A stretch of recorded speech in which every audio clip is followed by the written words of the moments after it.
Just out of curiosity, how many people here have played Super Mario? Hey, nice, okay. So on the most basic level, what is Super Mario really about? I'm not talking about the story, the kidnapped princess or the world in peril. Think about it. What is playing Super Mario really about? Surviving. You venture out into the world, you move forward. You do your best to progress, but inevitably, by some surprise or miscalculation, you die. You come back, and now, thanks to your last life, you've learned something, and you progress a little further. Surprise again, you're dead. Another life passes. You learn, you're reborn, you progress, until finally, at last, you complete your ultimate purpose. You save the princess. It's a cycle of life, death, and rebirth. Now, it's not likely the creators of Super Mario, Japanese as they may be, were trying to subliminally teach children about the nature of reincarnation. That doesn't change the fact that playing Mario is a nearly perfect experiential metaphor for this important spiritual concept. In the developed world, we're living in an age of unparalleled technological achievement and comfort. We can fly, we can communicate across space and time, and thanks to Google, we're nearly omniscient. Yet for all this progress, we still grapple with the simplest of human challenges: anger, fear, attachment. These are problems that emerge not out of our external conditions, but rather from the internal landscape of our values and beliefs. Spiritual practices have long existed to effectively address these challenges and bring individuals towards an optimized state of focus, peace, and compassion, ultimately towards enlightenment. But as effective as traditional spiritual practices may be, they were not developed with modern life in mind or modern technology. So I think it's time we begin to ask questions about how technology might be able to help address these fundamental human challenges. To this end, I'm going to speak today about how video games might help individuals reach a more enlightened state. I know this sounds funny. As a recovering video game addict myself, I'm well aware that video games are rarely, if ever, associated with improving people's lives. And consequently, most people, most of you I'd guess, believe that video games are at best entertaining and most of the time probably do more harm than good. So I'd like to argue that video games have an inherent spiritual value, that video games in their very nature embody wisdom of the great spiritual traditions. Let me be clear, I'm not talking about educational gaming. Of course, video games have tremendous application in learning. What I'm speaking to goes much deeper. I'm talking about video games inspiring a positive shift in fundamental beliefs concerning the nature of reality and the purpose of life. Take the big questions. Who am I? Why am I here? One's answers, or lack of answers to these questions, form the core beliefs that make up one's worldview. Our worldview, in turn, plays a role in just about every facet of conscious experience. As self-aware creatures, we have the unique ability to inspect our own worldview and ask ourselves, how are my beliefs serving me and the people around me? A couple of years ago, I asked myself this question and came to the conclusion that the understanding I had of reality, an understanding based mostly on my knowledge of science, was suboptimal. This is not to say my understanding was false, but rather, from a functional standpoint, that my beliefs were not leading me to individual fulfillment, let alone to the flourishing of mankind, at least as far as I could tell. So I set out on a journey to reconstruct, or at least augment, my worldview with potentially more optimal beliefs. I took up traditional practices like yoga and meditation, study of spiritual texts, in hopes of integrating some new, more optimal beliefs into my life. In doing so, I discovered something unexpected. Many of the spiritual concepts I encountered resonated with me in a very peculiar way. They made me think of video games.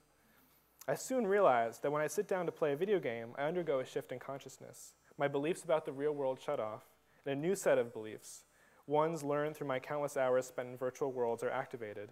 These beliefs form a kind of virtual worldview, based not on any one game, but on my lifelong relationship to video games in general. What I've discovered is that my virtual worldview already embodied key ideas from the ancient spiritual wisdom I was studying, that video games had somehow provided me with an experiential understanding of these foreign concepts. If this is the case, that my virtual worldview offers potentially optimal answers to life's big questions, then maybe it'd be beneficial to apply my virtual beliefs to real life. Now, I know video games are a source of fear for many, mostly mothers, so let me be clear. Mom, if you're watching. I'm not proposing it's wise to unify virtual and real-world personalities or identities, or that the behaviors and personalities found in popular video games are in any way exemplary role models for good living. I'm arguing that the underlying beliefs with which gamers interact with video games constitute a potentially optimal worldview for thriving in the real world. Let me see if I can make this perspective a little bit more palatable by explaining 3 of the core truths of my virtual worldview that correlate closely with traditional spiritual wisdom, and in my mind have the greatest value in terms of real life. Just like an actor assuming a role, within video game worlds, players act through virtual characters or avatars. The player effectively provides the consciousness for what would otherwise be an automaton, or in gamer speak, a bot. In Hindu philosophy, a person is composed of 2 distinct parts: the true self and the transient self. The transient self we know well. It's comprised of our physical body and the mechanisms of sensation, thought, and emotion. If you think of yourself as a computer, the transient self is the hardware and the software. The true self in this analogy would be the computer's user, the seat of consciousness and intention. One of the core spiritual challenges in Hinduism is to recognize the true self in order that one can act with clear intentions rather than at the impulses of thoughts and emotions. This relationship between the transient and true selves perfectly parallels the relationship between player and avatar. In this case, it's more than just an analogy, however. Gamers constantly experience the dichotomy of their own permanent self and transient virtual characters they play through. It's not unusual to become so fully identified with an avatar that one loses touch with the most basic bodily needs. Players can forgo food, sleep, and bathroom breaks for hours on end, in what I can only describe as an out-of-body experience. Players become so transfixed with the transient and lose touch with what is real, or at least relatively real. From the Hindu perspective, this is how the majority of people live their lives, disconnected and mostly unaware of the pilot within. Where a yogi can spend a lifetime practicing to transcend the transient self, gamers tangibly experience a powerful experiential metaphor for this dissolution every time they unplug. The avatar fades, and the reconnection with the body and mind naturally follows. Experientially, video games have something important in common with dreams. When we dream, we generally accept whatever we experience as though it were real. It doesn't matter how absurd an encounter may be, it's not until you wake that it becomes clear the dream was all an illusion. The same can be said of virtual states. When fully engaged in a game world, players don't question the realness of the illusion. Video games today, for all the advances in realism, are still a poor facsimile for reality. What always surprises me is that it doesn't matter. The mind recalibrates to the lower bandwidth of sensory input, and the virtual comes into focus as a very genuine reality. Your mind makes the dream real.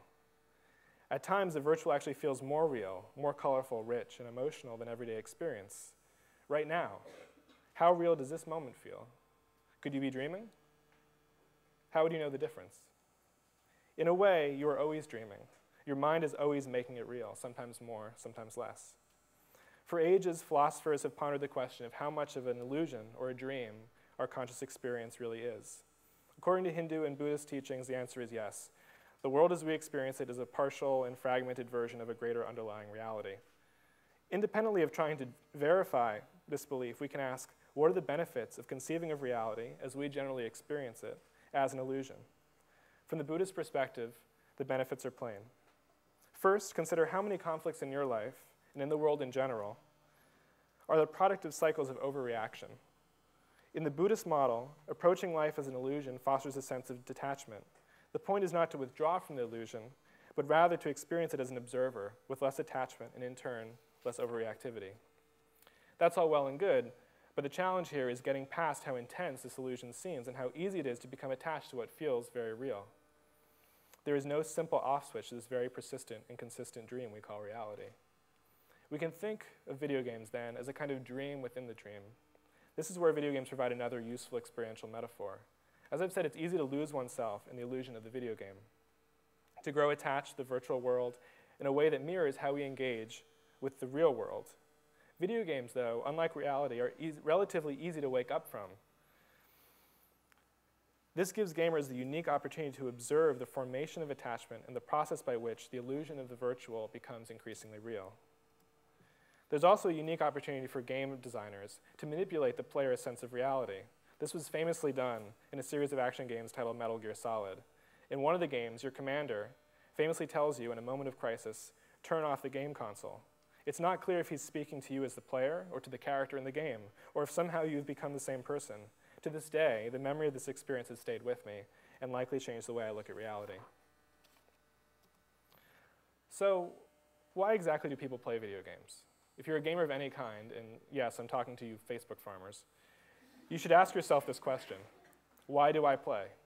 I've meditated on this question, and the conclusion I've come to is that for me, the fundamental draw of video games relates to simulating a sense of personal purpose. It's the feeling of knowing who I am and exactly what I'm meant to do.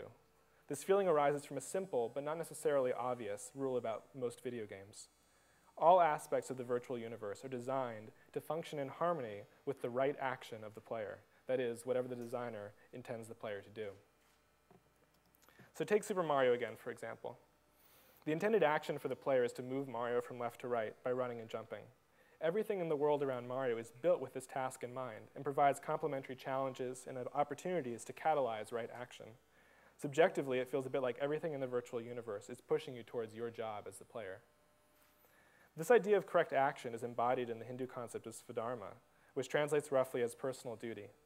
It's believed that everyone has a unique purpose, a job to perform based on the laws of the universe, as well as one's own skills, circumstances, experiences, personality, and place in life. Your svadharma is the call to that personal duty. The process of recognizing and acting upon one's svadharma is in essence the hero's journey, a narrative structure universally present across most of the world's cultures. While hero stories may provide useful metaphors, for most people, recognizing and acting upon one's deepest purpose is still a challenging and lengthy process. However, within simplified game worlds, one's virtual svadharma is easy to understand and, more importantly, easy to feel. Video game worlds are effectively designed around the svadharma of the virtual hero. Mario's svadharma is to progress by moving from left to right. So whether you're blasting alien hordes on Xbox Live or harvesting crops on Facebook, all video games share this common underlying meta experience of svadharma, the discovery and fulfillment of one's true purpose. I speak from personal experience when I say engaging in this process engenders a deep feeling of profound satisfaction. It's an extremely powerful experience that video games allow individuals to tap into whenever they want. I didn't realize it at the time, but when I was addicted to gaming, it was this feeling that I was always hungering for. It's easy to get hooked on the artificial version and forgo looking for it out in the real world. There are generations of young gamers now whose strongest experiences of fulfillment have likely been found in virtual worlds. Think about that for a second. This, in my mind, may be the greatest risk of video games, to confuse one's own purpose with those found in the virtual world. As much as I might wish it sometimes, my deepest purpose, my svadharma, is not playing video games.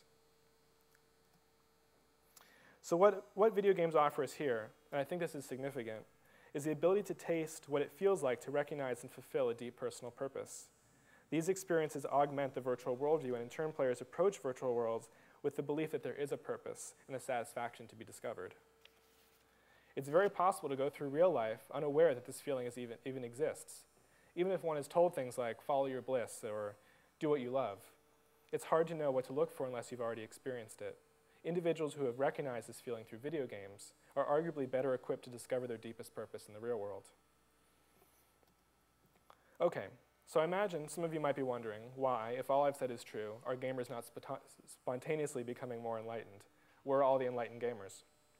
There are a few possible reasons. For starters, it would be foolish to assume that all gamers share my exact virtual worldview, or more importantly, that they are even aware of having one.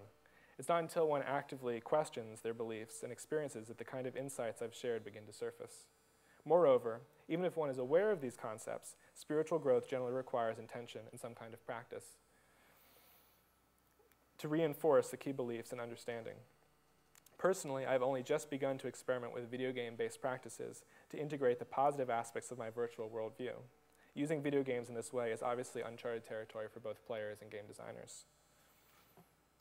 Another reasonable question: why not just rely on traditional spiritual practices for this stuff and leave the enlightenment to the pros, so to speak? Any experience, from cooking to washing the dishes, can be framed as a tool for contemplation and spiritual growth. Throughout history, enlightened philosophers and teachers have discovered and refined specific tools, practices, that best catalyze self-knowledge and growth. The video game, in my mind, is simply another potential tool, but one, as I've argued, that I believe is uniquely suited to the task. I think it's worth noting that as potent as video game experiences are today, the medium is constantly evolving. Thanks in part to a now multi-billion-dollar industry, the evolution of the game continues to accelerate. Looking at games just 10 years ago and today, it's hard to imagine what they may look like in another 10 years. Undoubtedly, they're only going to get more real, more 3D, HD, and immersive. The raw power of video games is constantly growing, and with it, the need to better understand the implications and potential positive uses of the medium. So the insights that I've shared in this talk have emerged out of my own mindful engagement with video games. I honestly don't know yet if other gamers resonate with my observations. What I do know is that it's about time gamers woke up and began to try to understand what their virtual experiences are teaching them. The world is certainly in need of more compassion, peace, and equanimity on a mass scale. And to solve the world's problems, we need more enlightened individuals, maybe even enlightened gamers. My hope is in the observations I've shared today may spark a new conversation between technologists and philosophers about the positive role video games and technology in general could play in helping us reach this important goal. Thank you.